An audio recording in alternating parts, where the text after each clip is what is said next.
Matt, do we need a not safe for work warning on this Imgur link?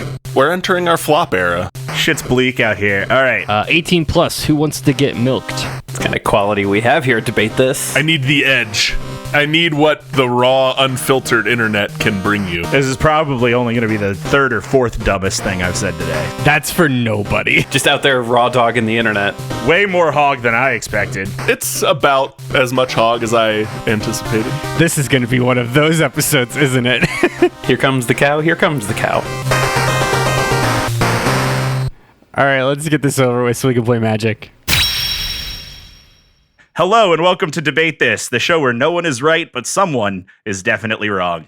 In this show, we take time out of our busy adult lives to talk about comic books, video games, and how this has nothing to do with the episode we're recording today, but I saw Sinners this week, and it's the only thing I want to talk about, so let's just cancel the show and talk about Ryan Coogler's Sinners 2025, maybe the best movie of all time. It's rewired my brain chemistry. Everybody go see Sinners. Has anybody else seen Sinners? I haven't seen Sinners yet. It can be the first thing we talk about. It can be the subject of the first episode of Rank Decay. the podcast we came up with. The podcast we only have a name. The podcast we only have a name for. God. Listeners at home, get in the comments if you have an idea for what the podcast Rank Decay should be. Let us know. Get at us. I walked away from this for 3 minutes to go pee and blow my nose. And we made a and podcast. You built a whole podcast. Yeah, baby. While I was taking care of bodily functions. Also, to answer your question, Matt, I have not seen Sinners, though I've heard it's amazing and I want to see it. Holy smokes. Sinners is so good. Again. All I know is Matt texted our group in all caps, I want Haley Steinfeld to bite my neck. And I was like, dude, okay. so bad. So bad. Well, that was before he saw the Sinners. movie. That was yeah, after. That was explicitly after. Unprovoked. Everyone has that is- same reaction to Hawkeye. Yeah, well, 2025 movie, Sinners, big movie for people who enjoy watching other adults spit in each other's mouths. Anyway, we'll Okay. talk about Sinners more later. The subject of today's flavor text Speaking of weird little perverts. was commissioned by @Nathan LV in our Discord, who I think Andrew may have just insinuated as a weird little pervert, but I don't didn't think mean to that's what he was insinuate going that. for. Just a bad segue. Yeah, it's all good. We love you, Nathan LV. You've been with us for a very long time, and I sincerely appreciate you commissioning this particular flavor text because, boy, is it going to be weird. And I've had a weird day researching it, and I'm excited to talk about it. If you have an idea for the topic of our next flavor text, head over to patreon.com/debatethiscast to commission it now. For the low, low price of 3 Overwatch battle passes, we'll record a podcast about whatever property your weird little heart desires. That is $60 USD for those of you who don't speak in Thank you Overwatch for battle passes. clarifying that. Oh, Yeah. It could be about Space Quest or King's Quest or another quest-based adventure series. You can get all the Chex details Quest. or You can Chex Chex Quest. Yeah. Patreon.com/debatethiscast. Now. You know what I just thought would be a good flavor text? Does anyone remember the dollar games Burger King sold when do Sneak I? King? Yeah, Yeah. Sneak King Yeah. and Pocket other Racer ones. and someone put some commissioned respect on its chest. someone commission a Sneak King flavor text for us. This is the moment when Matt pans his camera to show us in-box copies of every single Burger King game. I think I only have one of them, and I don't remember which one it is. Okay. I think it's the Pocket Bike one. I don't have Sneak King, but I need it. Yeah. Yeah, they're kind of hard to find, honestly. And well, they're I'm not hard sure to find, but when they you find probably them, all they're got way too expensive. They Yeah, probably all got yeah. thrown out like AOL free trial discs. Exactly. Yeah. Yeah. All right. Now, AOL was just giving away free months at the end. You didn't even need the CD. No. I love this. Keep it going, because in today's flavor text, we are going back. Brace yourselves. 45 years to the early 80s. Brief moment of reckoning that the early 80s was 45 years ago. That's not a real time. I choose 19, to not wrestle with 1990 that. was only 20 years ago, Matt. So I don't know how the early 80s were 15 years before that. So we're going back to a time where games were just becoming the hot new thing. If you want more context to gaming in that era, you should check out the flavor text we did about the console wars. It will be linked in the show notes. But context or not, Today, we're launching into one of the most iconic game series of the 80s and 90s, Leisure Suit Larry. Iconic is doing a lot of work in that heavy sentence. lifting. You say that, but I have numbers to back it up. Leisure Suit Larry is truly one of the most iconic games of this era. That's like saying Custer's Revenge is iconic. No, it's not that those either. It isn't. You want me to be wrong, but I promise you I'm to not. be wrong. This is an episode where I so badly want the color commentary from our friends at Two Girls One Ship, because I feel like we're gonna get done with this and they're gonna be like, "Listen, idiots, we talked about this." Here's all the things. Okay. Prepared to get a little weird and maybe a little horny with me today are Todd, Amusement Outfit Thomas, Kyle, Relaxation Costume Harper, and Andrew, Pleasure Garb Henderson. Couple things. I'm One, upset. nicknames in college. Got it. Two, we've been doing the show for a minute. Yeah. I think that might be the most upsetting introduction to us, saying that we're prepared to get a little weird and maybe a little horny. You said a lot of things. And unfortunately, one of the more accurate ones. It's awful because we all know it's not the fun kind of horny that we get on the dating sims episodes. That's it's it. It's Yeah. weird. It's weird boomer and Gen X horny that is not good for anyone. Weird it's- 80s pervert horny for Yeah. sure. It's weird the time when people are like, no, Hugh Hefner is who I want to be horny. Yeah. It's Porky's. yeah. Porkies. It is Porky's. All right, guys, real quick, as we do at the top of every flavor text, I would love to go around the horn here, horn, and Gross. ask what you guys know about the Leisure Suit Larry series. I'll hold the disgusting talking stick first. I'm familiar with this series, not that I've played it, but that I've probably watched some of the same video game commentary footage. Like, I know the Grumps did some stuff over this, which I've watched some of that.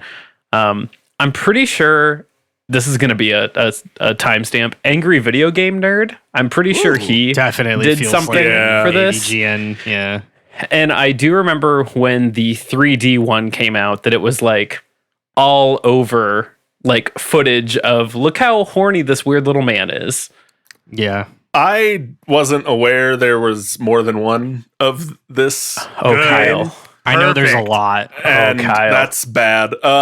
This was always one of those like trivia like pieces of trivia that got shared in the like stumble upon era of the internet of just like, yeah. did you know there's this weird pornographic video game from the early 80s, so it's all pixelated? And that's the beginning and end of what I know about it. It's there. It's like Battletoads in that we can't escape it. It's a part of video game meme history, and we all have to reckon with that. Yeah, I am in the statistical majority of this podcast who have seen the Game Grumps play at least a few Leisure Suit Larrys as well as the other Sierra games. Have not played them myself. I know there is an Xbox 360 era reboot. That's the one I was thinking I of. think that's the one where he goes to college, so it's like a Van Yeah. Wilder sort of a situation. You're right. Yeah. Fuck, man. I don't. Oh yeah, it's called Magna Cum Laude. Oh, Yeah, it is. I'll say it. Men belong in prison. All men belong in prison. Agreed. And you have to prove your way. You have to prove your innocence out. That's true. Yes, I agree with Yeah, that. the preponderance of evidence is on you, the man who goes to Yeah. prison. Yeah. I think we all need to reflect on what Kyle said and take that as our what did we learn today at the end of this. Yeah, we can replay that soundbite at the end of the podcast. Uh-huh. All right, guys, today we are going to go through the entire history of the Leisure Suit Larry series, starting all the way back in 1981 and all Sick. the way through the most recent release. We'll talk about how this game came to be, the creator behind the series, and then after a break, we are going to go through the story and plot of all 10, that's right, 10 mainline Leisure Shut Suit up. Larry games. That is 11 more Leisure Suit Larry games that need to exist. I didn't expect that we get Bomberman. Yeah, by that's Leisure Bomberman Suit Larry numbers. today. Yeah, dude. Me neither. When I started researching this, I was much like Andrew and Todd said, I had seen a couple of the Leisure Suit Larry playthroughs across YouTube. I knew of the Sierra games and I played a lot of text-based adventures on, Flash sites growing up. I was really into text parser adventures on your addictinggames.com and the like. And I, through that, played some old Sierra games or little pieces and parts of Sierra games, but I had not really experienced anything with Leisure Suit Larry until I started researching this. And boy, if you would have told me at the start of this there were 10 of these games, I would have called you a liar. I thought So 3 maybe. you saying Sierra games, are you going to talk about King's Quest? A little bit, yeah. Okay, because that is my, like, when I had no idea. You're telling me that Sierra made Leisure Suit Larry? Guys, let's just get into it. Okay. I'm so We're mad. starting King's here. Quest. Don't read ahead. Todd. Don't read ahead, Todd. You didn't know that? Oh no, Todd. All right, man. I would like to start with the first section of my notes titled Soft Porn Adventure. The year was 1981. Raiders of the Lost Ark, Escape from New York, and Heavy Metal hit box offices, and Start Me Up, Super Freak, and Every Little Thing She Does Is Magic hit the radio. A guy by the name of Charles Benton wanted to learn how to program on his Apple II. Now, Which Charles should be in jail. Canonically, we've decided this. it's not so much Charles, it's Charles' friends. We'll get there. But They something belong that is in jail important too. to know, something that is important to know is programming on the Apple II was one of the default personalities of white guys in 1981. That was just like a breed of white guy that exists. Yeah. Put a pin in that. Okay. So a guy by the name of Charles Benton wants to learn how to program an Apple II. In his effort to learn AppleSoft Basic, the Apple II programming language, Benton wrote a comedic, adult-oriented game called Soft Porn Adventure. That sucks. Oh, that's where that name came from. Uh-huh. Yeah, his brain. The brain of this guy. Now, Yeah. Benton didn't plan on selling this game. But his buddies... He just wanted his friends to tell him how good of a porno game he made. Yep, exactly. His buddies liked it so much, they encouraged him to self-publish it. This has all of the energy of like when men write romance novels. There's a good, I forget what the Reddit's called, but it's like she boobled boobably. Yep. She boobled boobily. Yeah. Okay, later that year, Benton was selling his game at a trade show where he met Ken Williams, co-founder and president of Online Systems. Williams eventually decided to release the game as part of the Online Systems catalog. Now, as you might imagine, a game with porn in the title made the people of 1981 freak out. So the game's cover, which is picture number 1 in the Imgur doc, there is an accompanying Imgur doc for this episode. You can find it in the show notes. If you are not driving, I do recommend you pull it up. It, like the rest of this flavor text, is going to be an adventure. Matt, do we need a not safe for work warning on this Imgur link? No, well, okay. It depends where you work. I don't think it's like in the year of our Lord 2025, nothing we talk about today really gets to that NSFW line. But this first picture sets the tone, and it never gets more NSFW than this. So I don't know. Use your judgment. It's like being in a Spencer's Gifts. Okay. It is like being in a Spencer's Gifts. That Is that anything? that's something. It's something.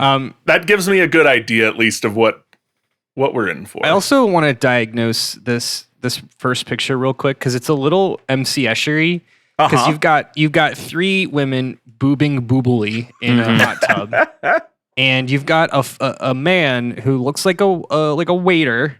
Yep. Who is kind of standing in the jacuzzi, but it's like an optical illusion because there's like a TV on on a shelf in the background, and there's a very clear like edge to the tub, except for where the man is standing, and it looks like the jacuzzi goes past him. It's really fucking with my brain. Yeah. So it looks like he's standing in the hot tub.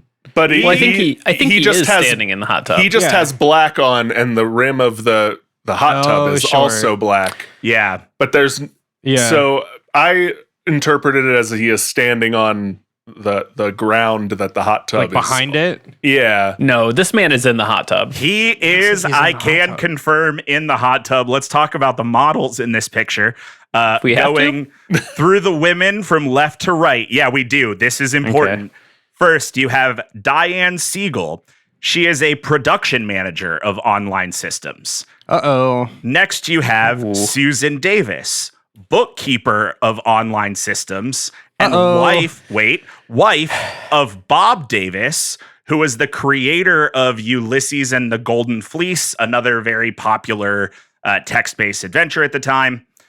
And then the last woman on the far right is Roberta Williams, co-founder and developer for online systems, wife of previously mentioned Ken Williams. Now, so these are people associated like with they're high up. The C-suite. Yeah. This is the C. So like, let me tell you, I know that like you're hearing this and you're like, ugh, I don't know about this. This was like they were all on board. 81. This was an orgy. Like this was 100%. This became an orgy. I'm certain. It's a swingers gathering disguised as a game company. Mm-hmm. We're assuming it's a bunch of creepy dudes all running the shots, but what you're suggesting is they were in on it. This is a creepy Fleetwood Mac. Equally creepy women. Running things as well. Yeah. Yes. 3 couples drunk in a hot tub and curious on a Saturday is what we're watching here. Let's talk about the other folks involved with this image. Important to note the waiter. That's Rick Chipman. He is an actual waiter at a restaurant that was local to their house called Broken Bit. They just needed a waiter, so they got one. Just needed a waiter. And the photo was reportedly captured by a local newspaper editor at Ken and Roberta's home. Again, I am so certain that this became an orgy.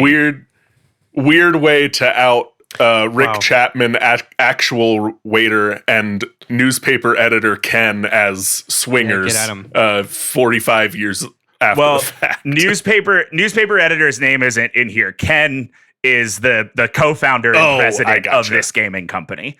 But it was the year 1981. Yes. This was. Do you know how much cocaine Atari was doing at the time? Like this was the they don't know how much cocaine they were doing at the time.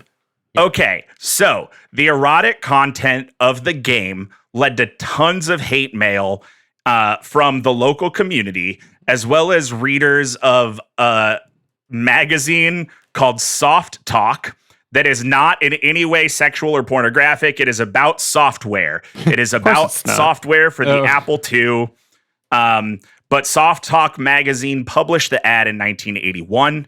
Now, the game sold an estimate 50,000 copies, which is pretty wild considering at the time of its release, only a few thousand Apple IIs had been sold.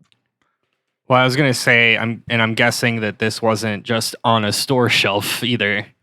Yeah. Had to mail in. Yeah. So that you're suggesting, Matt, that this is 50,000 copies over between 1981 and today.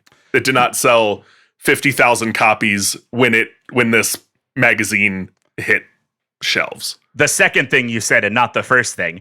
In the first year of Soft Porn Adventure, it sold about 50,000 copies. Oh my God. Yeah. To a few thousand Apple IIs? Uh-huh. Wait, hold on. Does the game delete itself when you finish it? Is it like Nier Automata? Hold. Let me hit my last bullet point here. Well, actually, I'll wait. What I'll say is that, again, this was 1981. Everybody was doing cocaine orgies all the time. Any numbers that you get sales-wise always have to come with a grain of salt. And when I was doing my research, cocaine rounding problem. Yeah.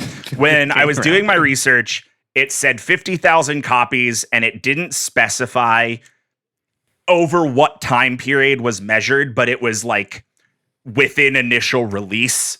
So, you know, a couple in there can be accounted for stores that did stock this. And this is where I'll get to my last bullet point. Because computer stores wanted to stock this game that was so popular, but didn't want to order just a single game from online systems, Ken Williams attributes a near doubling of the company's sales to soft porn adventure. And the last thing I've got for this section, if you scroll down, image number 2, that's some of the gameplay of soft porn adventure. Fully text-based, no images, no graphics, just text. That's all. This All right. is tough to look at, which is wild because it's just a text scene. The first line, I'm in the jacuzzi. Second line, items in sight are : a girl. What shall I do? Look, girl. What a beautiful face. She's leaning back in the jacuzzi with her eyes closed and seems extremely relaxed. The water is bubbling up around her. 10. She's so beautiful. A guy really could fall in love with a girl like this. I presume her name is Eve. At least that's what the towel next to her has embroidered on it. Good. What shall I do? Soft porn adventure, everyone. Look, girl. Yeah, look, girl. Take flash. Items in sight are a girl. Yeah, that one. There's a lot we could unpack in those I 6 words. that don't could think be- there's that much to unpack, Kyle. I think it's all right there. That is the name of the documentary about this. Yeah. About this company. Yeah. All right. Speaking of this company, let's move on to my second section. Sierra. The year was 1979. In Simi Valley, California, husband and wife duo and possible swingers, Ken and Roberta Williams created alleged online swingers. systems. For legal reasons, we cannot say confirm nor deny that claim. Ken was a programmer for IBM, and he wanted to use the company online systems to create business software for the TRS-80 and the Apple II common home computers at the time. One fateful day in 1979, Ken discovered the text adventure Colossal Cave Adventure in the host system software catalog of a teletype terminal and introduced it to his wife, Roberta. To put that into layman's terms, Ken found a game in an old book and he showed it to his wife. Got it. Now, Roberta was enthralled by Colossal Cave Adventure and quickly began playing through other text adventures on their Apple II. And in 1980, after feeling underwhelmed by the text-only format of her favorite adventure games, Roberta realized the graphics display capacity of the Apple II could add something to these games. So with some programming help from Ken, she designed Mystery House, which is image number 3, at least the cover of it is. Inspired by the novel And Then There Were None, as well as the board game Clue. The game used text commands, printouts, and rudimentary graphics to create the settings. And if you scroll down the next couple of images, one is the printout or one of the printouts that goes along with it. And the second one is the graphics of the game. So single field vector graphics are pretty much what we're working with at this point. That tree is Just something. A+. Yeah, man. Yeah, it looks like it was. Yeah, it was like drawn on an Etch-a-Sketch. Yeah, It more or less was. Yeah, pretty much. I mean, it's all, a little. Yeah, it's all straight lines, just shapes. the little comic with it though is pretty cool. Yeah. Yeah. Not comic, but like little little printout. booklet. The printout. Yeah. So, online systems released Mystery House via mail order in 1980, and it sold 15,000 copies and earned $167,000 in 1980 money. Offhand, I do not know what that is, adjusted for inflation, if anybody wants to look. In 1980 money, when ordering something from a catalog meant you had to wait 6 to 8 weeks for it to arrive at your house. Yep. You'd get this game a whole 3 months later. Forget that you ever ordered it. Yeah. So Mystery House is considered to be the first computer adventure game to have graphics. And the success of Mystery House inspired the Williams to pivot the mission of online to graphical adventure games.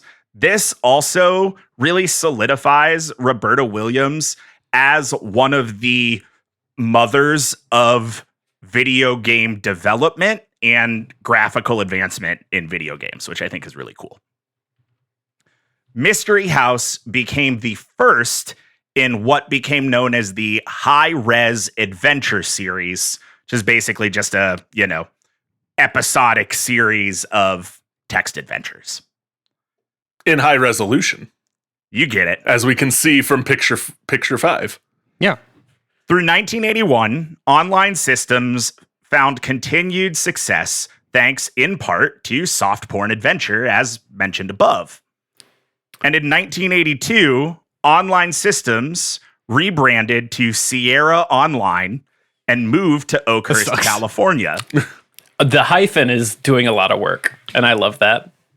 So what sucks about this is Specifically, be specific. Yeah. So I like Todd 20 minutes ago, when I learned that Leisure Suit Larry was also a Sierra game, was like, oh, that's a bummer. And like, oh, maybe it was like a weird one-off. Like, no, learning that like the entire history of this company is rooted in soft porn adventure means that King's Quest was a one-off. Leisure Suit Larry was right down the center. Leisure Suit Larry was a tent pole. Yeah. Yeah, literally and figuratively. Phrasing. Hey. King's Quest, I know we're going to talk about it. I'm going to just break our hearts immediately. There are fewer King's Quest games than there are Leisure Suit Larry games. Yep. And that is like hearing that Double Dash was the worst selling Mario Kart game. I do not believe it, even though I'm looking at the proof right in front of me. Yeah. Okay, so in 1982, online systems become Sierra Online. And the video game crash of 1983 was tough on Sierra, but not nearly as bad as it was for other Atari developers of the time. In 1983, IBM approached Sierra Online with an offer to fund the entire process of development for a new game for the IBM PC Junior. Roberta Williams pushed the capacity of the PC Junior so far that Sierra had to create an entire game engine for her to program within. And thus, the Adventure Game Interpreter, or the AGI engine, was created. And the AGI engine is what runs the first wave of the Quest games, as well as myriads of other Sierra games that have kind of been lost to history. Yeah. By 1984, Sierra Online was estimated to be the world's 12th largest microcomputer software company, with $12.5 million in sales in the year 1983. And in mid-1984, IBM and Sierra Online released King's Quest, Quest for the Crown, and kicked off the King's Quest series, the cover of which is image number 6.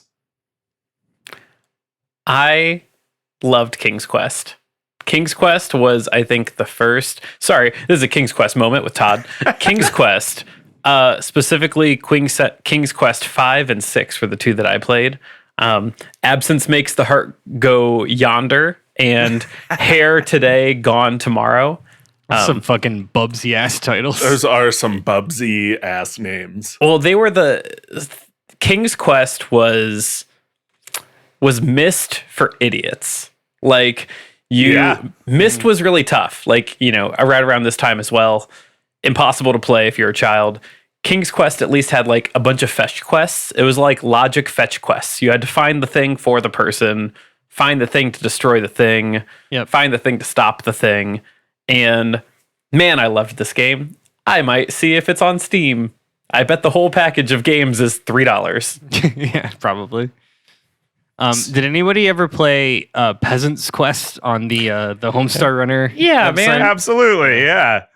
Yeah, that was such a good callback to these games.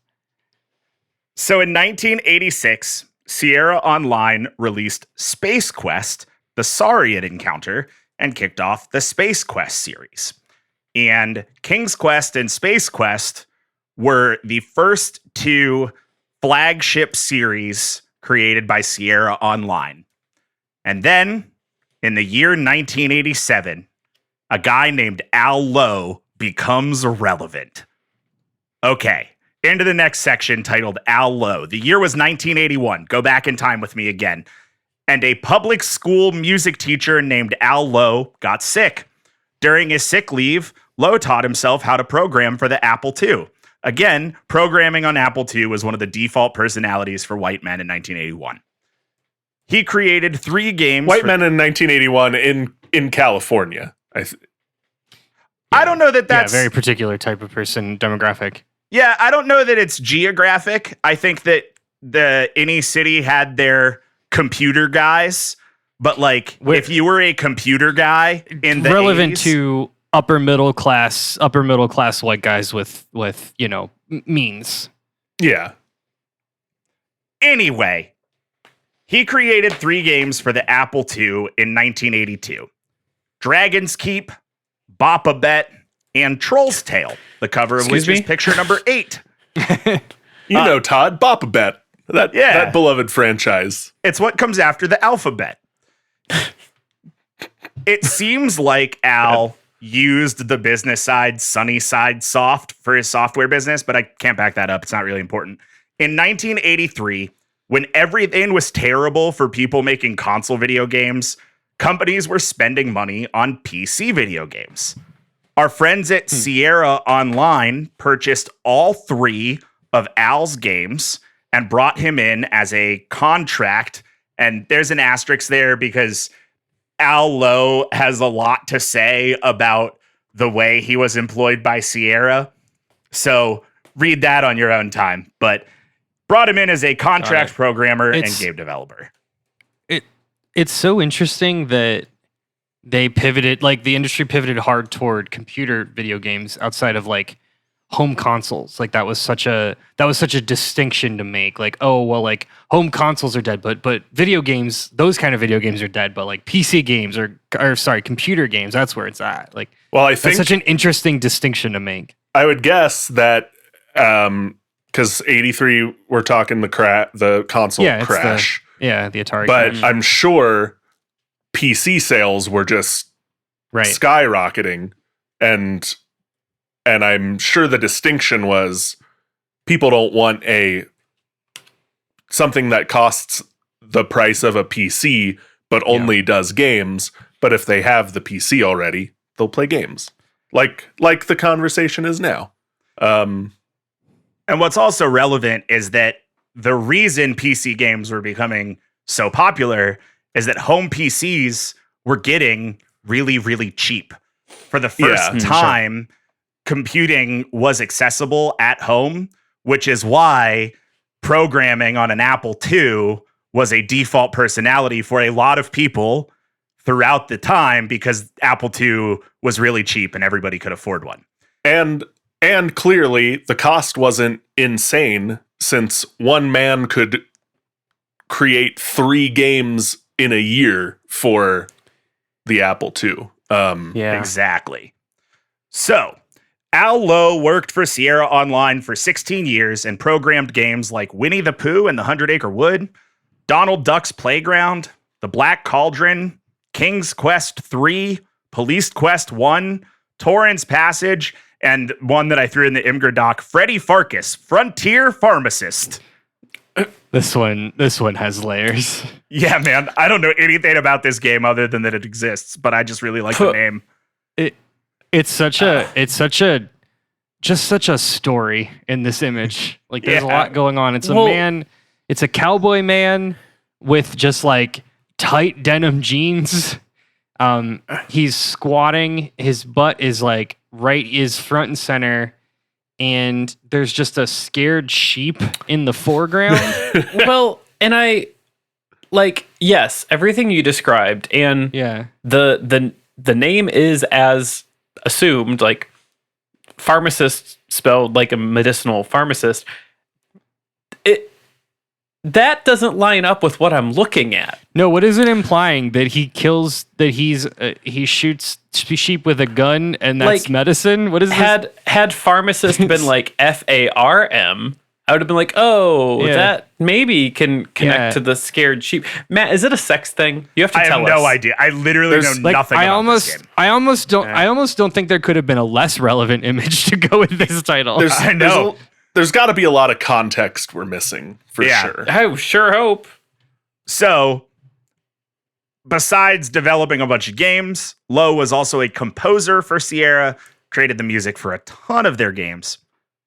And in 1986, Sierra lost their Disney license and was hunting for a new cash cow. Lowe, who had been with the company for 3 years at that point, was also looking to create something new.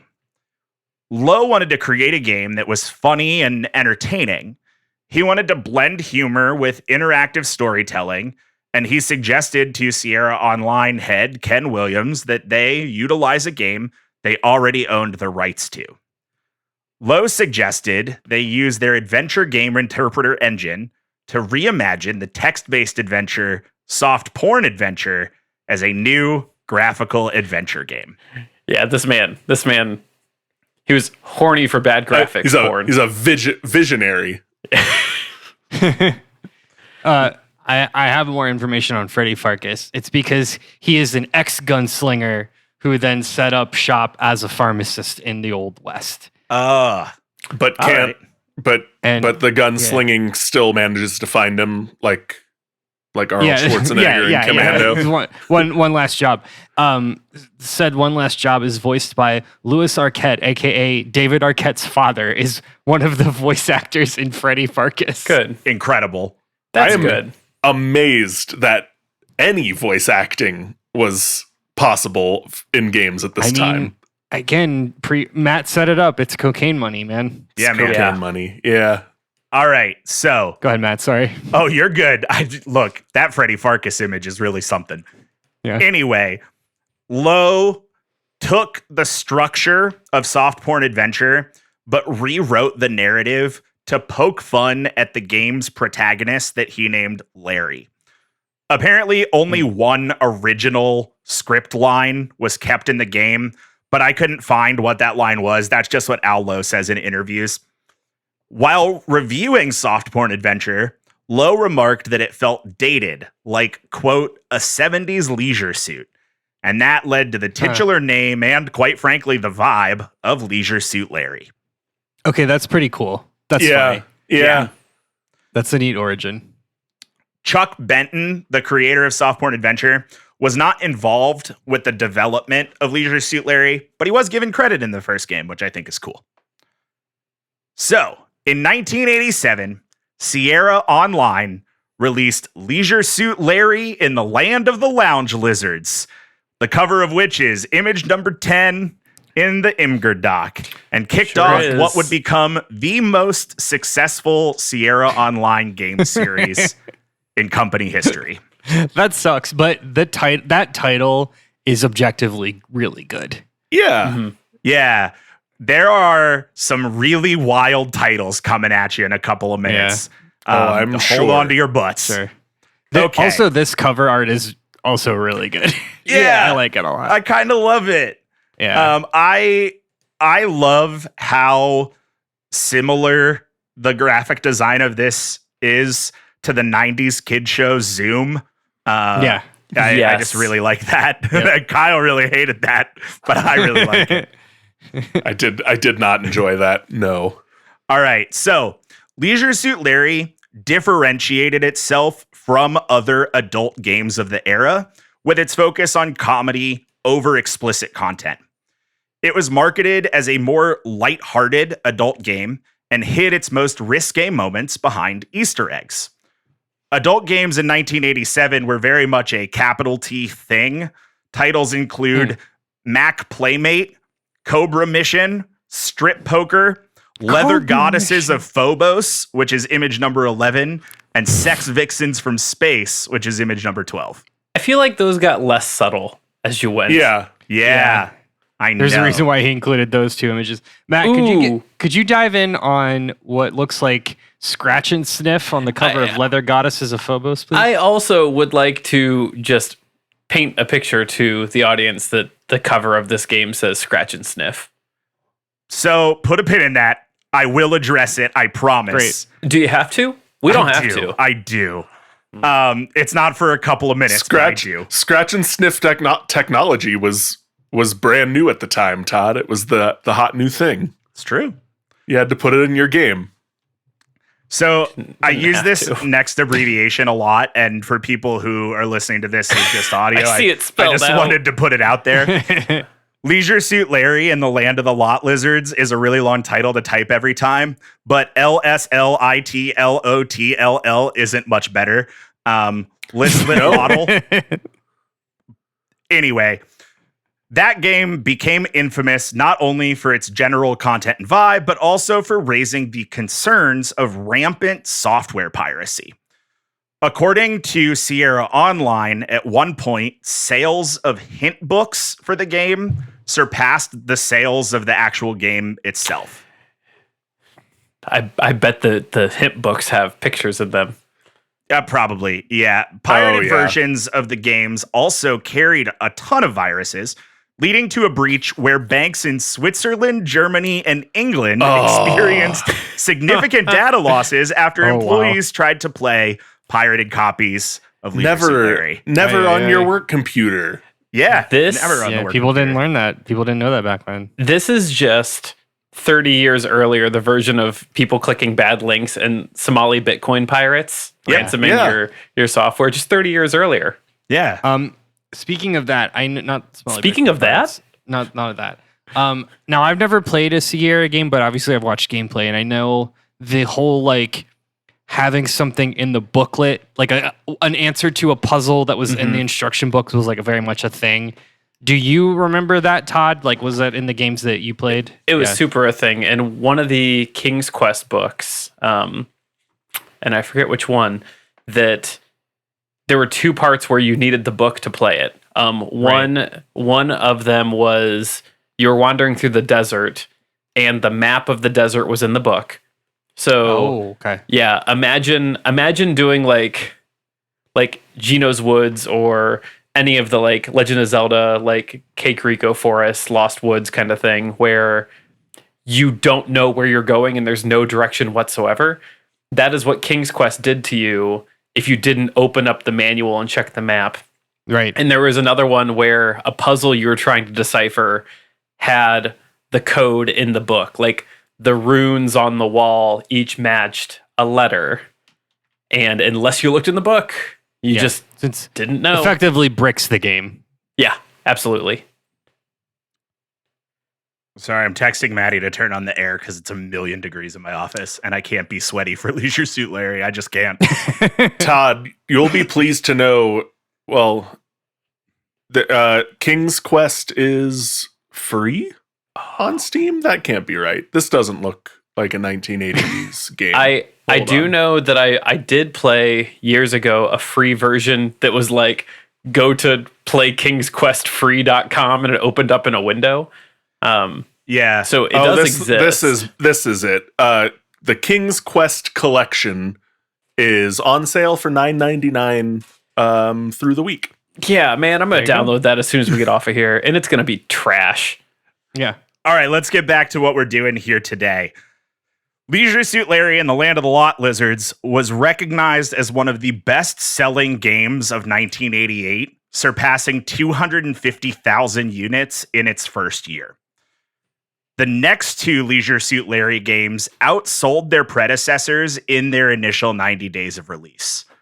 Unfortunately, sales plateaued, and Leisure Suit Larry Love for Sale in 1986 only sold around 280,000 copies, which was nowhere near enough to recoup the millions spent in its development. After Sierra Online was acquired by a company named, I shit you not, Cuck International in 1996, Cool. Lowe's relationship with the company changed. That is CUC International. Through all of my research, I don't think CUC stands for anything. And if it does, I couldn't find it on an initial That's not it. glance of Wikipedia. So, Cuck had an initial educational software division Thanks. called Davidson and it's Associates. CompuCard International. There you go. That feels a little better. Yeah, a little bit. And they didn't like being connected to a game with adult content. Also, Ken Williams, original co-founder of Sierra and one of Lowe's biggest supporters, left Sierra the same year as the acquisition. In 1998, while Leisure Suit Larry 8 Lust in Space was getting underway, Sierra canceled the game and all future Leisure Suit Larry projects. Lowe stayed with Sierra for a few more years, but didn't work on any more Leisure Suit Larry projects for them. That is the end of this section. Black screen, fade up. Al Lowe will return. Al Lowe will return in Leisure Suit Larry Endgame. God, Kyle, you're so close. You are so upsettingly that. close. All right, while the curtains closed on Leisure Suit Larry, the next generation. It's the 90s. We were using that a lot. While the curtains closed on that weird little pervert Larry Laffer in 1998, they would eventually be raised again. So next, we're going to go through the plots of these games, as loose as they are, and I'll fill you in on the next generation of Leisure right after this. Are you into all things weird? Do you ever go to a party and all you can talk about is true crime? Or bugs? Or ghosts? Or that weird science fact that you just can't get enough of? Well, I'm Harmony. And I'm Haley. And we're the hosts of your new favorite podcast, Make It Weird. The comedy podcast that's bringing you the most bizarre stories from all around the world. Every other week, Harmony and I will each share a new story about something that we find particularly weird. Like the story of the 1920s female watch painters who were being poisoned by radium. Or the story of Carl Tanzler, the man who kept a woman's corpse in his house for 7 years. And in between those weeks, Haley and I will share some especially weird current events in our mini episodes. Like that time someone stole 34,000 avocados. Or that time a dog's microchip helped solve the mystery of its owner's murder. New episodes are live every Wednesday, and you can listen to us on all podcast platforms. Or watch our video on Spotify and YouTube. Thanks for listening, and we hope you'll join us on the next episode of Make It Weird. Bye! All right, we are back, and it is time to dive into the lore of Leisure Suit Larry, the Leisure Suit lore, thank God. if you will.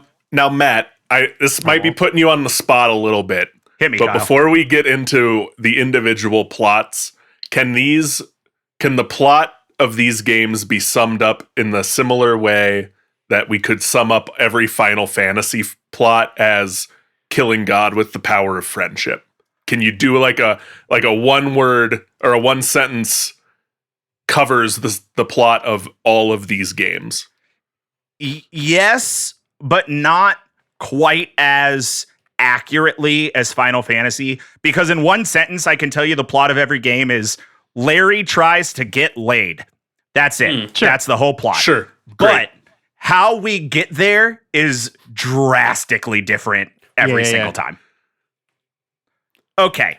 Before I jump in, just to get a temperature check, how's everybody doing? How are we all coping with the fact that beloved game developer Sierra Online are also the perverts behind Leisure Suit Larry? None of those words meant anything to me before we started recording, so I'm fine. I'm here. As far as I know, this is all they're known for.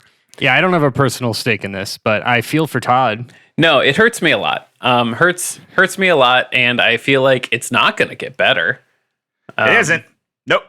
Sure isn't. It hurts me to think that the people that came up with such gameplay cornerstones as you can stop the alien by dumping a bag of frozen peas on the floor so it slips on the peas and doesn't attack you, that those geniuses also came up with what we're about to dive into. That hurts.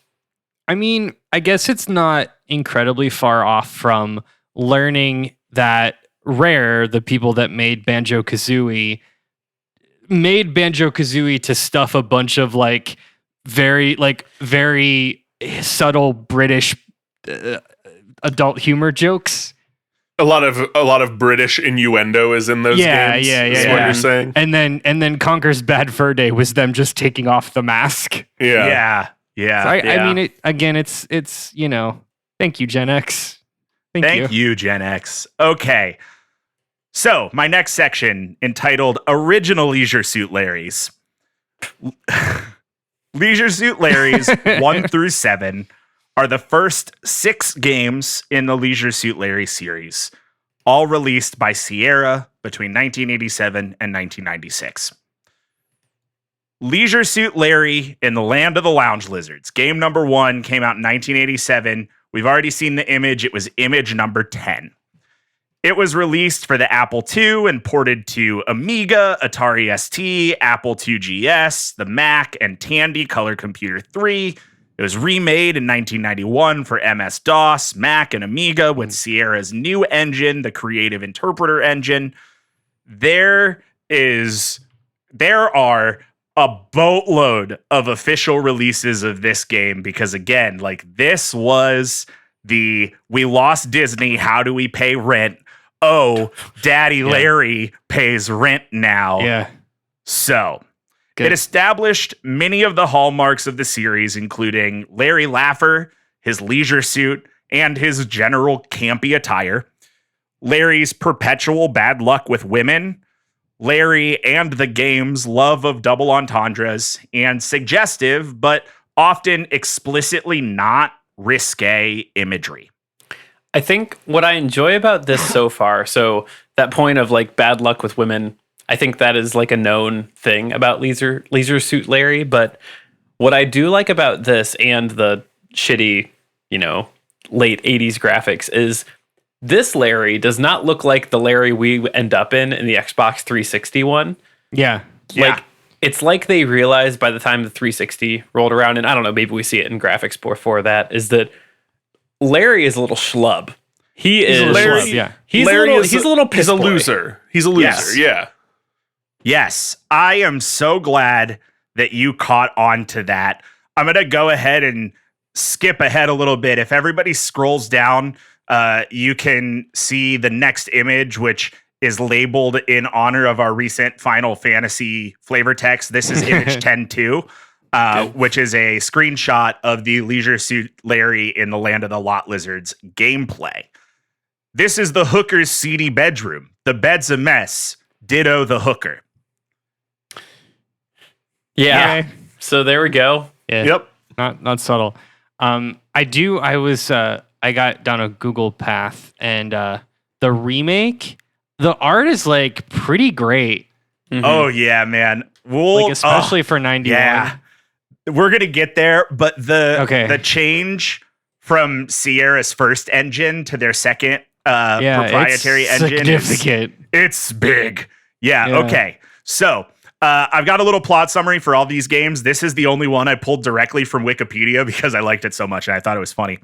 Good. Larry Laffer is a 38-year-old, parentheses, 40-year-old in the 1991 remake, quote, loser, who lives in his mother's basement and has not yet lost his virginity. Having grown weary of his lonely existence, he decides to visit the resort city of Lost Wages, a parody of Las Vegas, hoping to experience what he has not lived before and to finally find the woman of his dreams. Larry starts with nothing but an out-of-style 1970s disco-era leisure suit and $94 in his pocket. His quest involves 4 possible women, a nameless, seedy-looking sex worker, Fawn, a club goer of low moral fiber, Faith, a receptionist who, quote, parentheses, true to her name, is faithful to her boyfriend, and Eve, a bathing beauty and Larry's ultimate goal. Oh, the one in the hot tub. Yes, the one on the cover in the hot tub. Todd, how do you feel about the fact that you and I are not a year within Larry Laffer's age? That sucks. Let me interject and say you two have accomplished much more than this bio suggests Larry has, I would say. Well, and by this measure, $94 in the late 80s is worth like $300 now. And I feel like I could drum up $300 if I needed to. Like if I needed to. If you were going to Vegas, Yeah. I feel like it wouldn't be like the last $300 to my name. Yeah. So one of the other God, this fucking sucks. One of the other cool things about the first Leisure Suit Larry game is that what's the cool things, Matt? it's open world in the way that cool. games could be in 1987. So You have to get all the shrines to have the sex. yeah, exactly. It's like Zelda. You gotta collect the Korok seeds. All right, everybody gets it. Okay. You're gonna spread your Korok seed. No. there it is. Anyway, that's been the episode. Oh, we have so long to go. Al Lowe, the creator of this series, also wrote the main theme for the series, which is entitled "For Your Thighs Only." Fantastic. Leisure Suit Larry and the Land of the Lounge Lizards required players to pass an age verification exam, and luckily for you guys, I've got it pulled up. So together, we're gonna take the Leisure Suit Larry age verification exam to see if we can do it. So you guys don't have. I feel like I've Perfect. I feel like I've answered. I've done this before. I feel like definitely have seen this before. Yeah. yeah. So let's say we're 35. To verify you are really 35, please answer 5 simple questions. Who has not been a U.S. Attorney General?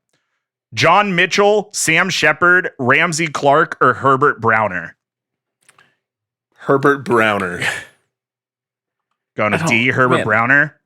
Yeah, Oops, sure, man. you blew that one. Yeah. If you miss another, you can't possibly be 35. Whoa. Question 2. The most effective form of birth control is abstinence, the rhythm method, the pill, dating ugly people. What do they want you to say? Pass. I'm going to go with A, abstinence. Correct. Okay, question number 3. Charlie McCarthy and John Lennon, Louis Pasteur, Albert Einstein, Edgar Bergen. Is that Is it? there more to this sentence? Nope. Edgar Bergen, because that's the other name I don't know. Correct. Question Great. 4. The most likely place to find virgins is Pass. the Virgin Islands, Wait a minute. Oh, hold St. on. Mary's Girls School, Hollywood. I won't be answering this question. I would like to pass as well. I would like you to make a choice in silence and we move on. Yep. Put it in the comments.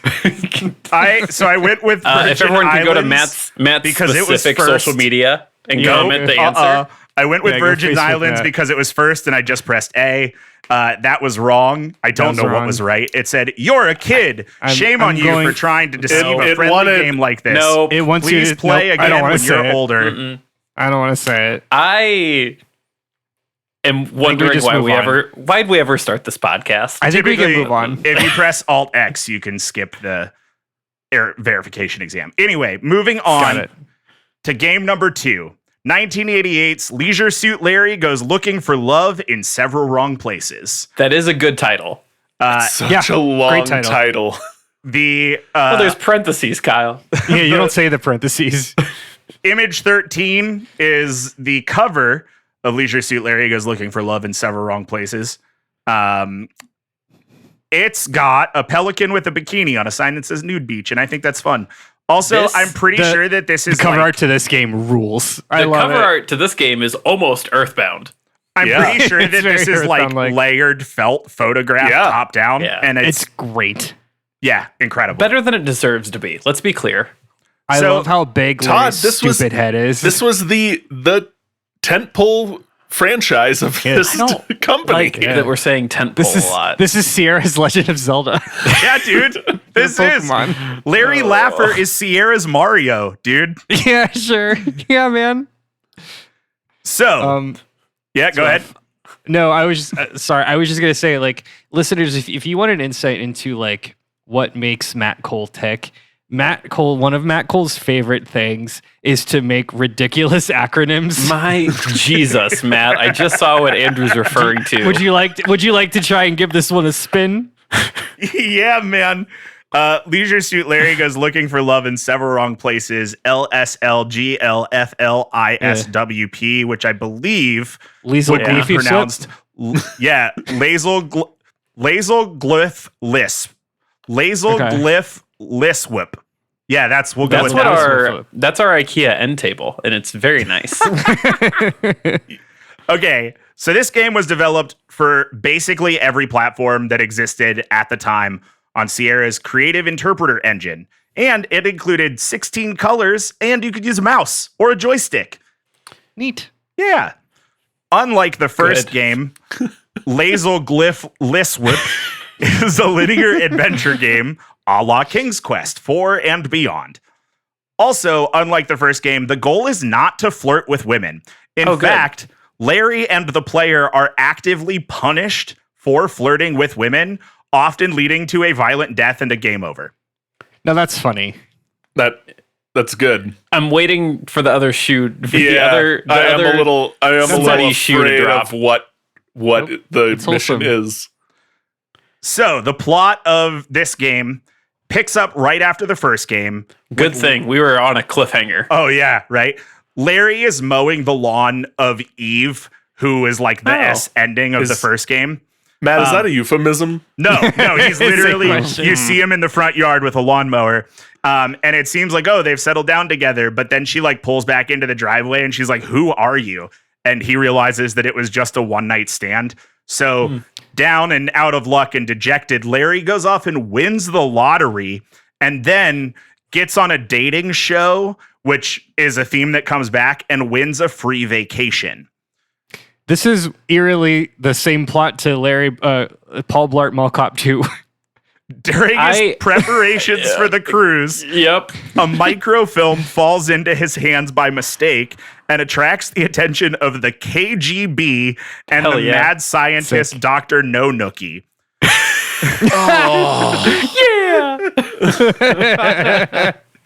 Okay, that rules. Are we a fan of this franchise again? Shenanigans ensue. Todd, do the Duke Nukem voice. Do it. The KGB can't have anything on me. Watch out, Dr. No Nookie. There you go. You got it.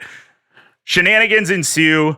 Larry liberates a group of women that Dr. No Nookie hypnotized. That will come back. Also, in a plot that's kind of like the second Ace Ventura Pet Detective movie, Larry marries the daughter of the chief of the island nation that the cruise vacation went to. Yeah. Sure. Little fun fact about this game, it allowed players to input what was called a trite phrase, which was like a little catchphrase that your character would say sometimes. So, I think it defaulted to like, that's right, or something like that. But, you could put in your own ka-chow or whatever you were That's saying. definitely what people put into that. Definitely. Yeah, definitely. I hope that's right was the default phrase, and that Meowth's voice in the anime is somehow an Easter egg to I'm sorry, this franchise. It's not that's right. I pulled it up. It's have a nice day. Okay, that's not point stands. But like, the tinfoil hat theory that Meowth's voice actor based the character on Leisure Suit Larry. Man, this cat needs to have a voice. A man standing in the doorway. I've got it. Okay, moving on. Game number 3, Leisure Suit Larry 3, Passionate Patty in Pursuit of the Pulsating Pectorals in 1989. Now, Matt, I can't help but see that there is no abbreviation for this one. If you want to give that a shot. Oh, well, anytime they put the like straight up numbers in, it kind of ruins the abbreviation. That's what's going to ruin this one. I think it's PPIP, so PIP, OTPP. So Pip-Ot-Poop, I think is kind of what you got there, Yeah. which Yeah. isn't as interesting. Pip poop.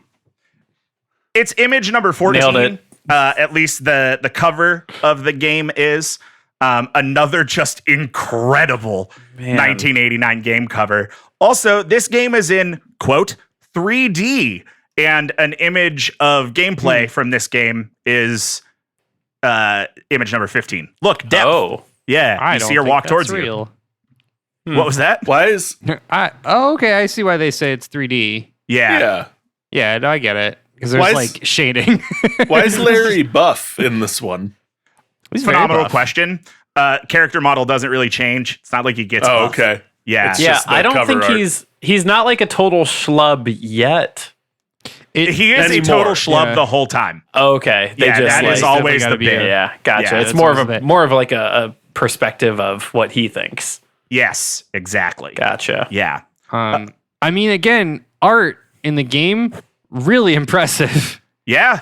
Again, Gotta say, this is Sierra Online flagship game. They are the preeminent adventure game creators of the time. They are pushing technology farther than everybody else, largely by Roberta Williams herself. These games look incredible, man. They just do. like, yeah, like just like Oh. what they were able to do. I just put a picture that I saw, it's like one of the close-ups of the women. It's fine. It's not dirty. But like just what they did with like pixel art, it's Pretty good. pretty goddamn Yeah. impressive. Yeah, man. Yeah. So, Anyway, Leisure Suit Larry 3 is the first game to include a non-Larry playable character. It also returns to the open world exploration style of the first game, which I think is kind of fun because it makes the second Leisure Suit Larry just like Zelda 2. Like it's the weird one, the outlier of the series. And I Sure. think that's fun. Good. Great. It also brings back the age verification questions. We're not going to do that for every game, but it's funny. Okay, plot of Leisure Suit Larry 3. After a prompt divorce, Larry roams the same island jungles from the second game looking for love. He meets passionate Patty, one of the women who was freed from hypnosis in the last game. They hook up, but Patty says the name of a previous lover, so Larry runs off into the jungle. Patty has to search the jungle for Larry, but they are both captured by lesbian cannibals. They escape through a fourth wall break, run through a bunch of other Sierra games, end up at the Sierra office, and ask Roberta Williams for a job. Larry and Patty get married, settle down in a California log cabin, and Larry works as a programmer for Sierra Online. Oh, Okay. that A lot of like highs That and took a lows in that. Uh-huh. Yeah. I won't stand for everything that came out of there, but that part of that is kind of funny. yeah, it's funny. It definitely feels like they were going for a trilogy. Yes, Mhm. exactly. They were going for a trilogy. And that was not Sorry, I the read order. ahead. No, I mean, I don't Yeah, blame see you. there's a fourth one coming. Yeah. All right. Yeah, so those are the first three. I would put like a dashed line, not like a hard line, but a dashed line where There's a clear change in something going forward. What it is, the word that I think sums it up the best is charm. The first three games are charming in a way. They might not age super well. They have their like problematic moments, but Yeah. they are not like intentionally edgy. They're not gross. You don't Yeah. feel you Yeah. don't feel icky after playing them. It's meant to be a comedic game. Like it's meant to Yeah. be funny. Yeah. Dashed line here, we don't totally lose it, and I'll tell you where the hard line is because we do totally lose it. But just know that line exists. Okay, so we just talked about Leisure Suit Larry 3, Leisure Suit Larry 4, the missing floppies, Leisure Suit Larry 5, Passionate Okay. Patty does a little undercover work. We're just gonna skim over that one. Cool. Fine. So, Leisure Suit Larry 4, the missing floppies, doesn't exist. It's not a game. Oh, it's like Oh. a floor 13 sort of thing. Yep. It never was a Oh, game. They never made it. Cool. Yeah. They just Okay. named the fourth one Leisure Suit Larry 5. That's That's also funny. Yeah. That's good. That is They're some pretty Sierra. That is some Sierra-esque shit. Yep. There okay. are a couple of reported reasons as to why this was, but the one that I heard repeated the most and my favorite is that series creator Al Lowe pretty much hit writer's block because everything resolved. Larry married his dream girl. He had a good job. He had a good home, and he couldn't figure out how to get out of that. And so he figured if he just skipped the fourth game, he could pick up after they had been divorced and Larry's life went to shit again, and he didn't have to explain how it got there. I like kinda that love Al that. Lowe was worried about the continuity of the character of Leisure Man. Suit Larry. Every time I'm like out, you pull me back in. That's I know. funny. That's funny as hell. That's really good. God I damn it. found somewhere some interview that Al Lowe gave. He wrote out like the bullet points of like, in my head, this is what had to have happened to get from 3 to 5, but I kind of lost track of it in notes. So Leisure Suit Larry 4, The Missing Floppies, does not exist. However, it is a plot point of Leisure Suit Larry 5. So hold on to that. Okay. Leisure Suit Larry 5, Passionate Patty does a little undercover work in 1991. This is image number 16. Again, incredible title, or excuse me, incredible box art. We do lose the like felt aesthetic, but we do not lose the background Taco Bell cups of it all. And I really like that. Yep. Yeah. Okay. There's a woman literally sitting on his face. That's true. In a mud pit. Yeah. Yeah. So, this is the first Leisure Suit Larry game to have 256 color graphics and a fully icon-based interface. I don't have gameplay footage or gameplay screenshots for like the rest of these. Look them up on your own time. They don't all have like moments that are really easy to show everything, but if you want to appreciate the improvements on the graphics of these games, just check out a couple of screenshots of each of them. Leisure Suit Larry 5, again, the fourth game, keeps both Larry and Patty as playable characters, but is significantly easier than the previous games. Players can't get trapped or die, and it is impossible to, quote, lose the game. You can have bad things happen, but there's no game over screen. This game also adds what I not so lovingly call the press X to whip it out button. So starting with this game, one of the available actions, the icon for it is a zipper, and it allows you to do a risque act. Not all of the games are the same risque act. Some of the games have different actions depending on where you press it. In one of the Xbox 360 games, you literally just like whip it out and start peeing. This is Duke Nukem. Yes. So it's 1991. Again, we lose some of the charm, and we add what we lose in charm, we gain in a press X to whip it out button. So, plot of this game. After the last game, Julius Biggs stole the, quote, missing floppies and caused Larry to have amnesia. That's it. This is the fourth game. So Larry is now working for a mafia-connected porn company called Porn Prod Corp. And he's sent to America to scout for models. Meanwhile, Patty works for the FBI. Larry is involved in a plane crash and is hailed as a hero after landing the plane safely. He's invited to the White House by George H.W. Bush and is reunited with Patty. Did Anyone watch the FX animated show Archer?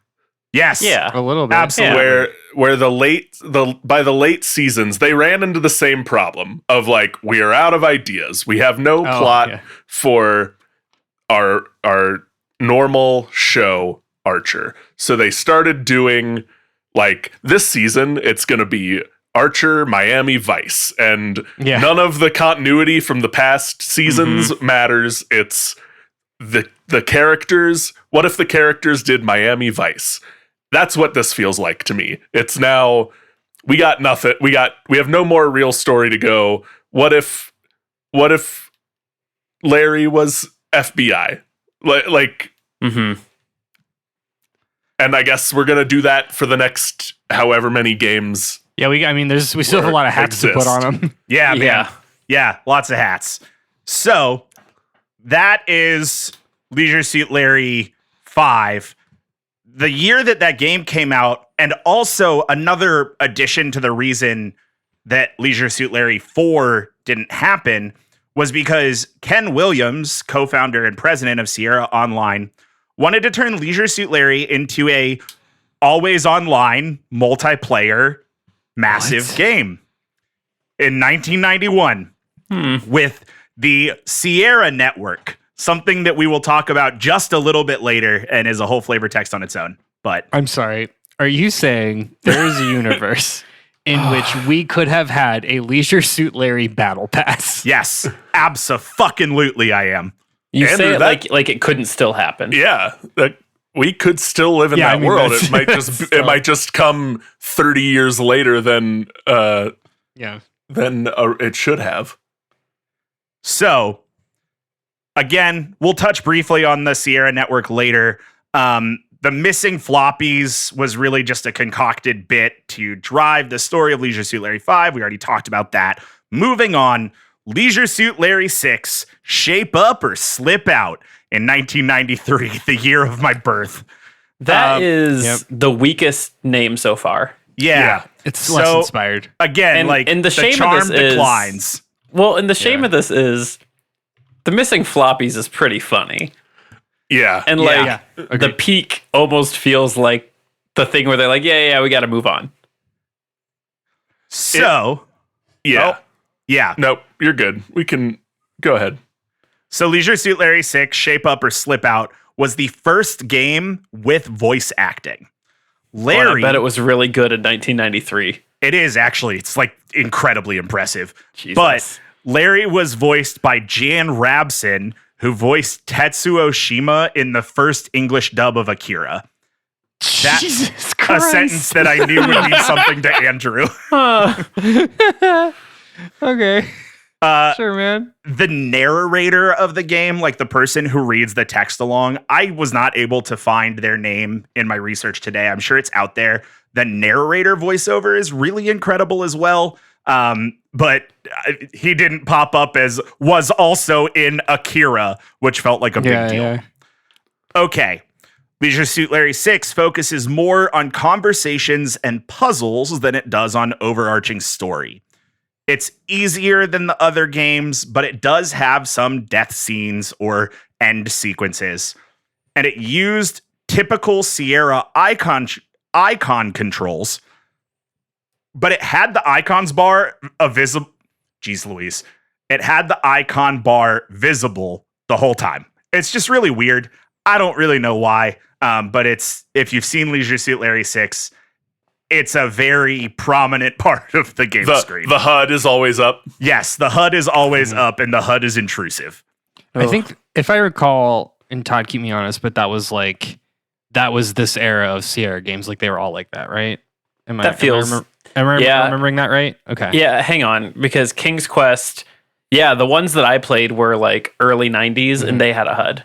Yeah. Yeah. And from what I remember watching Space Quest was the same. Like they all had the same kind of key. Yeah. This was like the- that. This is all in the formula. Yes. Right, like Yeah, this is definitely in the era of like the buttons you need to press are on the screen. Exactly. Yeah. So, the plot of Leisure Suit Larry 6, Larry is single again and goes on another dating show.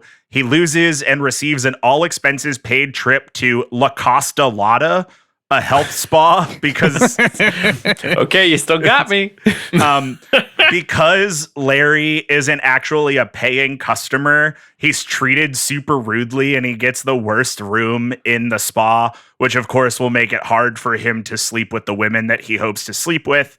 Shenanigans ensue as Larry collects gifts to convince the woman that he wants to sleep with him to sleep with him.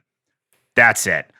Last bullet point on this one. I watched a playthrough of this today, and it aged like hot milk on a summer's day. Yeah. Just bad. Worst This- aged worse of the series or aged worse so far, you would say. Worst so far. Oh, I Oh. I didn't. So we're almost done with the Sierra era of the games, and I didn't watch the last ones. So the last ones might be era, worse. if you will. You get it. Once we get into the Xbox 360 era, that was I was gonna say, like, I feel like the Xbox 360 Bracing one for is impact. so much worse. yeah. But There's got to be a point where, like Matt said, like the charm is drained entirely, and it's You're right, because this still has at least a thin layer of camp and yes. yep, irony to it. exactly. Yeah. We're about to lose that, but it is still there. I also watched a playthrough of the first one, Land of the Lizards, or Land of the Lounge Lizards, excuse me. And Freudian slip. The two terms are related. They certainly are. The first one's silly, and it's like poking fun at Larry mostly, and it's just kind of like, that's funny. Larry 6 is like transphobic and homophobic and like just phobic. It's a few steps removed from Entourage. Yes, it's super racist. Like the voice acting is something. Anyway, it aged bad. Moving on. Next game. This is the 6th game in the series and the final of the Sierra era. Leisure Suit Larry: Love for Sale, 1996, image 18. This looks mostly harmless on the surface. Like a lot of them have their obviously like very risque bits, and this one is like, oh, this maybe isn't as risque. Not risque, but you know, this just like it feels so meh. Yeah. Like, This game. Okay, and you can see it in the cover art. This is a very specific time in 90s computer games when games stopped coming in full boxes and started coming in jewel cases. Okay, I know what we're getting to. I see the next image. I see what this is. Yeah. Okay, so Love for Sale, 6th and final Leisure Suit Larry game to be written by series creator Al Lowe. It is more risque than the first 5 games, and it introduces a more fleshed out animation style, which you can see in image 19. I am sorry for what I am going to do to you, but if you're not looking at the images, just think of the graphics of Backyard Baseball. It's pretty much the same. It is that same animation, and it's so unfortunate that it is. It's really, really unfortunate. Yeah. The plot of this game picks up with the woman from the last game dumping Larry. Larry goes on a cruise ship full of celebrities like Drew Marringmore, Doomy Moore, Jamie Lee Coitus, and Annette Boning. Jamie Lee Coitus is pretty good. Yeah, I want to be clear. I don't approve of any of this, but that is funny. Yeah. Larry tries to win a contest to spend an extra week aboard with the captain, a hot blonde named Captain Thighs. Oh, okay. He accidentally kills a man. Yeah. wait. Oh, Larry accidentally kills a man in a scene that is a special kind of 1996 homophobic. That man's wife gives Larry a bunch of crude oil stock. Larry wins the contest, but is rejected by the captain, gives her all of his crude oil stock, and she's happy enough to bang him. And the ship sails off into the sunset. It's abducted by aliens. Now, Matt. Oh, Yeah, okay. Todd. I was reading along with the synopsis as you read it out loud. And feel like I'm a victim of whiplash from everything that you just said there. I saw the words as you said them and processed them and still wasn't ready. I'm really glad this is the second consecutive flavor text where our main character has to go to the moon. So, yeah, that is Leisure Suit Larry 6. Couple of other fun facts. Players can put themselves in the game by recording voice lines and uploading a digitized picture. I have no idea how that plays out. I do not know anything about the outcome of that. That is simply a line I read on Wikipedia. And here it is, the pin that you were all waiting for. Leisure Suit Larry, Love for Sale, shipped with Cyber Sniff 2000, a numbered scratch and sniff booklet that corresponded with moments of gameplay. I want to get ahead of this. I want to get ahead of this. I Googled what those scents were. Oh, thank you, Todd. Yeah. You want to read Are they this out horrible? one by one? Yeah. So far, okay. So soap, coconut, deodorant, perfume, fart, chocolate. Last one, Venezuelan beaver cheese mold. Oh no. And I am just gonna assume mold and move on from that. Yep. But I still don't like this. Yeah. No, I'm out again. So, here's the hard line. All the charm is gone. Yeah. Leisure Suit Larry, Love for Sale, still has just the slightest wisps. It's got as much charm as a LaCroix's got flavor. Like, it's there, just barely, but it's there. Yeah. From here on out, abandon all hope. It's about to get gross and bad. You've been warned. Okay. Let's move on to the next section, which I've titled 3D'sure Suit Larry. When Sierra was acquired by Cuck, it kicked off the slow demise of the brand. While ownership of Sierra was being shifted around, 2 nightmarish, fully 3D Leisure Suit Larry games were unleashed upon humanity.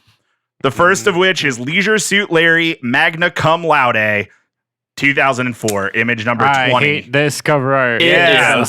We have thrown upsetting. We have left subtlety in the 90s. It did not make it. I warned you. Okay.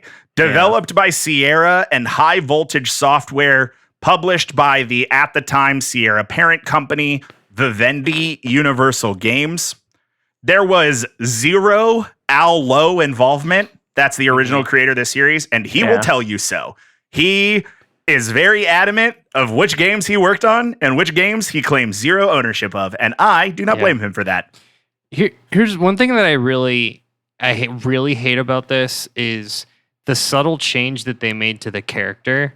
Because like the part of why like Leisure Suit Larry is so schlubby is he's got a beer gut. And he's got like a very, very defined widow's peak, and he's got a incredibly receding hairline. Yes, and they gave him hair. Yeah, and he's got the one eyebrow up, like imagination. He's doing the DreamWorks face. Oh, yeah. And he's doing the Van Wilder. Well, it's very Van Wilder. To be clear, Van Wilder came out in 2002. Yeah. Right. So that's what this is channeling.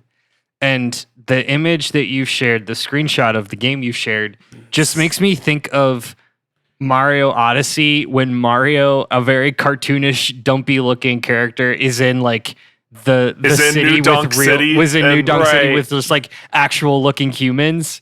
And it's so unsettling, and I don't like it. Like this has the same energy of, Kyle said it before, like from Magic. If loot was real, my friends and I would kill him with a shovel. Like if a person with these dimensions approached you, whose face was the size of your chest, like you would scream and call the police. Yeah. So, Leisure Suit Larry, Magna Cum Laude, introduces a new protagonist, Larry Lovage, the nephew of Larry Laffer. Oh. Gotcha. The game is fully 3D in the most 2004 way you can imagine, as seen in this here screenshot. The plot of this game, Larry Lovage is a student at Walnut Log Community College, and he wants to get on a dating show called Swingles. To be on the show, he has to prove his seductive wits by obtaining, quote, tokens of affection from college girls. Larry Laffer Sure. appears, that's the original pro tag. Larry Laffer appears as a grizzled old war sage in the college bar. Larry wins the dating show. There you go. Yep. Pass. An uncut and uncensored version was released with full frontal nudity. Of course it was. The reviews for this game are, as you might guess, not phenomenal, most noting that it lost the charm of the original series. And to cap it all off, Leisure Suit Larry Magna Cum Laude was nominated for GameSpot's Funniest Game Award, but lost to Grand Theft Auto San Andreas. Good. A game I don't this game- remember as being funny. This game deserves nothing. Yes. Yeah. Well, I don't think San Andreas was like devoid of humor. It just it wasn't. You don't they remember it weren't- for its humor, but Grand Theft Right. Auto games always have Yeah. pretty decent, good comedy in them. that's true. Yeah. Better than fucking this. Better Right. than fucking this. Which leads me to the next game, not better than this. Leisure Suit Larry Box Office Bust, 2009. Image This number 20. cover is not tell me trying. why. Tell me why he looks like a Kingdom Hearts character, Matt. I don't know, man. Yeah. I can't. I truly can't. It's Okay. got a similar graphical style and gameplay to Magna Cum Laude, but is an action adventure game. I'll be honest, I Okay. don't really know the difference. That was just in the descriptions. Leisure Suit Larry Box Office Bust was announced by Sierra in 2008, but was left in limbo after Vivendi merged with Activision. So the rights to Leisure Suit Larry were sold to Codemasters, the people who had just done Lord of the Rings Online You guys remember in that? 2009. Sure do. Not really. No. I mean, I've seen it. I remember the video essay I watched about it. Yeah. A group called Team 17 worked with Codemasters to develop the game as an open world sandbox. Again, I'm reading from somebody else's writing. I don't know what that means. These are not Matt's words. These are not Matt's words. That tried to Starring Patrick Warburton. don't read ahead. Let me get to my own bits. I'm sorry. You can say it. I will pretend I didn't hear it. I couldn't help but click on the YouTube video that I searched. Jesus. Team 17 worked with Codemasters to develop the game as an open world sandbox that tried to recapture the charm of the game's original series by removing the nudity and sexual content. Now, let me tell you the plot of this game. Larry Lovage is called upon by Larry Laffer to help him with odd jobs at his porn company called Laffer Studios. Larry also tasks Larry, those are two different Larrys, with helping him root out a mole from a rival porn studio who is attempting to sabotage him. Shenanigans ensue. That's the plot of this stupid game. My thumb is down. All right, now Yeah. hold on to your butts, everybody. Leisure Suit Larry Box Office Bust was written by Alan Covert of Happy Madison Productions and voiced by What? Josh Keaton as Larry Lovage. Who did Jeff- the voice of young Hercules in the Hercules Oh. movie, just so No. people know. Oh. Jeffrey Tambor as Larry Jeffrey Laffer. Tambor's in this. And also included Jay Moore, Patrick Warburton, Shannon Elizabeth, Patrick Warburton is in this. Carmen Jeffrey Electra, Tambor. Dave Attell, and Artie Lang, who claimed he was paid Okay, that one $30,000 for 90 minutes of recording time. For few of those who those didn't track. know, who Jeffrey Tambor is, it's the dad from Arrested Development. It's Dad from like, Arrested Development. yeah, it's George Bluth. Yeah, And Patrick Warburton from, being Patrick Warburton. yeah. Wow, That's a upsetting. bummer. yeah, Yeah. that sucks. Yeah, I don't mean- love that. Look, money will pay for anything. I get Right. it. Yeah. I get it, but like it doesn't make it right. It doesn't make it right. This game was bad, and everyone thought so. All right. Yeah. On to my next section. We're almost done here, which I've titled Re-Leisure Suit Larry. Leisure Suit Larry and the Land of the Lounge Lizards was remade for the first time in 1991. Leisure Suit Larry Shape Up or Slip Out was remade with better graphics in 1994. And then the one I really want to talk about, Leisure Suit Larry Reloaded, the cover of which is image 23 in the doc. This came out in 2013, and it was I feel fun like I to- remember this. Yeah, this is definitely, if you were on the internet at the time, I would not be Yeah. surprised if you're familiar. It was produced by Infusion Interactive, Intermarmum, and Replay Games, and they brought back series creator Al Lowe. The full graphic, it is a full graphic remaster of Leisure Suit Larry and the Land of the Lot Lizards with a point-and-click interface as opposed to a text parser, and it was fine. Mm-hmm. Moving on, my last two games, the most recent, and my last section, which I have titled Point and Leisure Suit Larry. That You didn't have to, Matt. biggest stretch of the day, Matt. Yeah. No, we're at the end, so. A German studio called Crazy Bunch has produced two modern Leisure Suit Larry games. I'm honestly not sure how they got the rights or where exactly they fit into this. The first is Leisure Suit Larry Wet Dreams Don't Dry. Came out in 2018. It's image number 24. Brings back Larry Laffer as the protag. It now focuses on the plights of modern dating via an app called Timber. Yeah, sure. Reviews are average to slightly above, but folks tend to feel like this is a much better addition to the series than the 3D era and say that it recaptured some of the charm. Al Lowe wasn't involved, and he said the title was unimpressive. Yeah. The last game, Leisure Suit Larry, Wet Dreams Die. Jeez. Leisure Suit Larry, Wet Dreams Dry Twice. Came out in 2020. Okay. It's image number 25. It's a sequel to the previous game. Picks up with Larry stranded where he ended the last game in Cancun. That's Cancun, but it ends in an M. And I don't know, man. It's a fucking Leisure Suit Larry game. I couldn't even do it. I just couldn't. Just the absolute hockey stick curve. The reverse hockey stick curve. It drops off so hard. Okay, Yeah. I've got a handful of just quick bullet points, some other things that didn't come up in the discussion, but that I wanted to point out. So here are some assorted other things. Leisure Suit Larry was a flagship brand for Sierra, so it got a horde of non-game content. In 1992, Sierra released Larryland, the adult-themed Sierra Network casino. Now, this is the little bit of time we're going to talk about the Sierra Network. Basically, Sierra Online wanted to take the existing structure of like an interconnected modem system and build an online server that people who owned their proprietary software could access. And this was a real thing that existed. It's called the Sierra Network.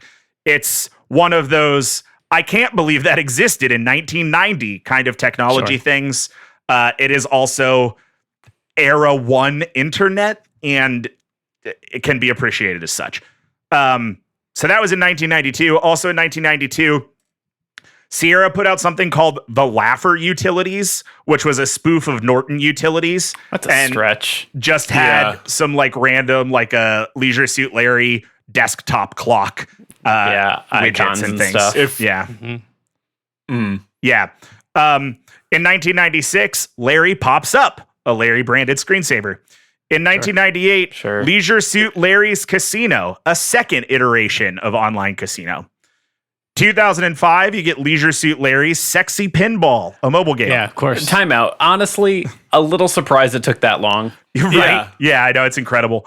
Speaking of things that took that long, in 2006, Leisure Suit Larry Bikini Beach Volley, another mobile game. We're 3 years after Dead or Alive. Yep. Beach volleyball. In 2008, Leisure Suit Larry Love for Sale. Same name, but a completely different game as the last Love for Sale. It's a mobile game with an original story.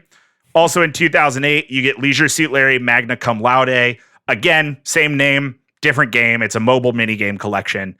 And then in 2017, Larry Casino, yet a third iteration of an online Leisure Suit Larry Casino. What dozen sad men kept buying these casino games that they're like, this is still profitable? Who is this for? Who's Couldn't it tell for? you. Couldn't tell you. You go into any physical casino and you see the who has sold their I know. their license rights to be put on a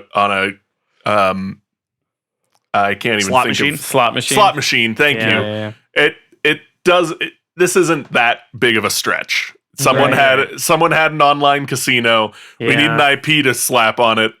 They took an online casino and they did Leisure Suit Larry strike animations from a bowling alley and made the game. Exactly. Yeah, exactly. Few more bullet points. In late 2005, Target and Amazon began accepting pre-orders for a sequel to Leisure Suit Larry Magna Cum Laude titled Leisure Suit Larry Cocoa Butter. The game was canceled. Thank God. Thank God that we did not get a game called Leisure Suit Larry Cocoa Butter. Nope. No, thank you. I think gaming would have been canceled. Yeah, like that'd be it. There We just wouldn't play wouldn't have video been games any more video games after that. Yeah. Society, honestly, in the long arc of history, would have been better off. Yeah, but it's not before the fall. Yeah, hearing that we almost had a game called Leisure Suit Larry Cocoa Butter is like learning like back in the 80s of the like they almost launched a nuclear missile, but like one guy stopped it. One guy was like, this Cold doesn't War. seem right. Yeah. Exactly. Yeah. As of April 30th, 2025, which is very recent at time of recording, a number of the original Leisure Suit Larry games are being delisted from Steam due to a rights issue. Oh no. Oh no. Apparently, I did a little bit of research about this, and there's a Vice article linked. I'll put it in the show notes. A number of Codemasters projects are being canceled by their parent company. It's pretty much assured that Leisure Suit Larry was just caught in legal crossfire. I found these two websites that exist. One is larrylaffer.net, which I think links to somebody else's podcast, but also has a bunch of Leisure Suit Larry stuff. And I can't for the life of me figure out why it exists. I just That can't. link's gonna stay blue. Both these links are going to stay blue for me. Yeah. No, this is Andrew's in. I'm in. This is a labor of love. Yeah, it is. It super Would is. a person who's depressed make that? I'll take your word for it, Andrew. Yeah. I want You gonna share your everyone to screen actually- or? Yeah, actually, I'm gonna verbally share my screen. I want everyone to know that. So there are 7 columns. There are 7 sections to this website. Home, the 7 games. pillars of Leisure Suit 7 Larry. pillars of LarryLaffer.net. There's home, the games, Black Book, the music, extras, forums, and then non-Leisure Suit Larry games. Now, guys, how would you like to guess how extras is spelled? With 3 X's. There's multiple X's. Yeah, for sure. That is correct, Kyle. There are 3 X's. Nice. Good. The second link here is Al Lowe's humor site, which everybody needs to visit at least once. I admit that I went through the process of signing up for his Joke a Day newsletter, and I didn't get a newsletter today, and I'm a little disappointed. I was Did you use the debate this email? But you did get You should have. you did get 8,000 computer viruses. and that's why I didn't use the debate this email. So I look, I don't know when the last time this was updated was. The copyright on the bottom is through 2025. It could have been recently. There you go. These jokes are so long. Why are they so long? Just to quote one of the articles, Leisure Suit Larry Reloaded ships. It's finally come, replay games, blah, blah, blah. Most importantly, go here to purchase the game now. Thanks to you, Leisure Suit Larry lives again. You really did make Leisure Suit Larry come again. Good. Excellent. In case I wanted to share what everyone is missing. Joke number 3,848. Oh. There are many aspects of school that you don't appreciate until you get older. Little things, like being spanked by a middle-aged woman. I don't think Al Lowe is good. I don't think so either. I do. That sucks. It sucks. Al Lowe has a lot for a man who snubbed his nose at a couple of these games, saying, "Oh, we've lost the plot." That is telling. Yeah. It's I don't like it. So that's all I've got for Leisure Suit Larry, you guys. That's it. That's the podcast. You can play the original Leisure Suit Larry via the Internet In hell. Archives. Also in hell. In hell, or if you cross state lines to West Virginia, one of those gaming 24-hour e-slot arcades where you can play digital games with in a room with no windows. That's where you can play it. Bonus points if it's actually a gas station. So that's it. That's Leisure Suit Larry. What do you guys think?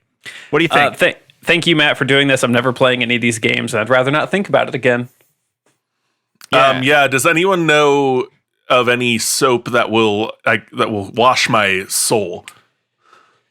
Yeah, They don't make water hot enough, Kyle. I need to go just look at pictures of No, puppies for a while. okay. So what I will say is like, especially the late 80s, early 90s stuff does really capture that like lawless land of anything could be made into a game. Yes. And it could all be like, you know, wink, wink, we can do whatever we want in video games. The stuff that came out in the 2000s. Yeah, pre-cursed. Wow. I think a better podcast would make a connection to like the fall of this type of like thing.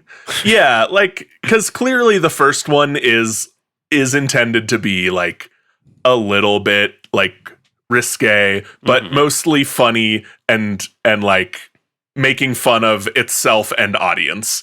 And as we leave the 1900s and enter the 2000s, so too does any self-awareness of that. And it's horrible. And I think Leisure Suit Larry is not the only IP to fall victim to this, but is probably one of the worst ones that it could have happened to. This whole thing has big. You can't tell jokes anymore. You can't say anything anymore. Energy. Yeah, it does. Joke 5,212. How was copper wire invented? Two Scotsmen found a copper penny at the same time. Now here's the thing.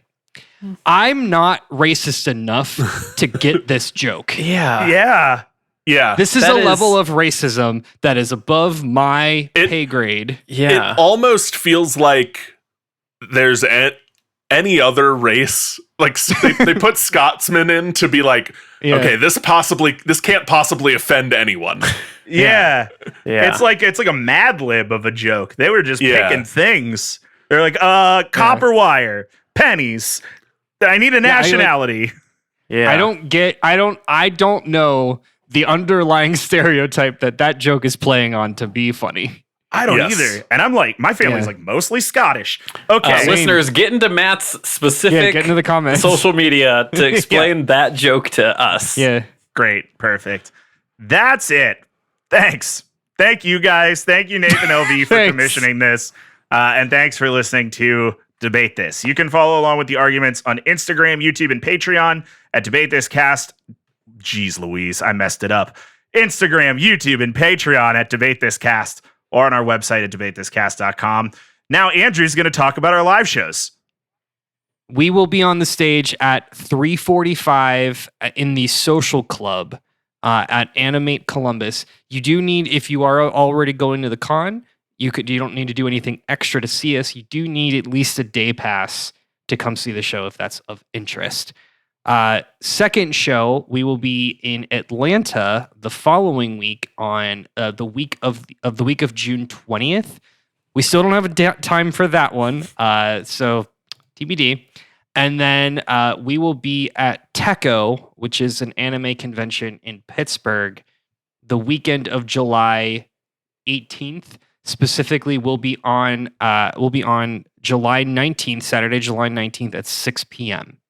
So to recap, we're going to be this upcoming Friday as of this episode release, Saturday the 14th, 3:45 at Animate Columbus, weekend of June 21st, and then Saturday, July 19th in Pittsburgh.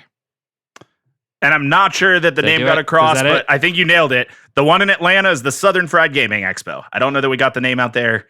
but it's the Southern Fried Gaming Expo. We did not. Come and see us if you're in Definitely those had areas. this written down, and it was all planned.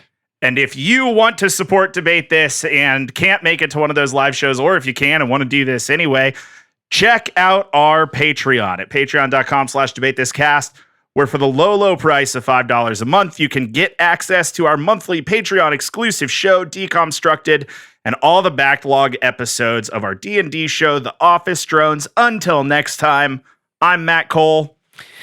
I'm Todd. The big bad of Leisure Suit Larry is the Bechtel test. Thomas. I'm Kyle. If you made Leisure Suit Larry today, the dated reference would be like that hipster handlebar mustache. Harper? Yeah. And I'm Andrew. 2 vultures walked up to the airport ticket counter. Each was carrying 2 dead raccoons. The attendant said, "I'm sorry, each passenger is only allowed 1 piece of carrion." Henderson. Good one. that was pretty Yeah, good. That's So all we're right. saying That's not thanks bad. for debating with us. And if you think we're wrong, you can come fight us behind the swing sets, nerds. What a ride. That's the next Leisure Suit Larry subtitle. Ew.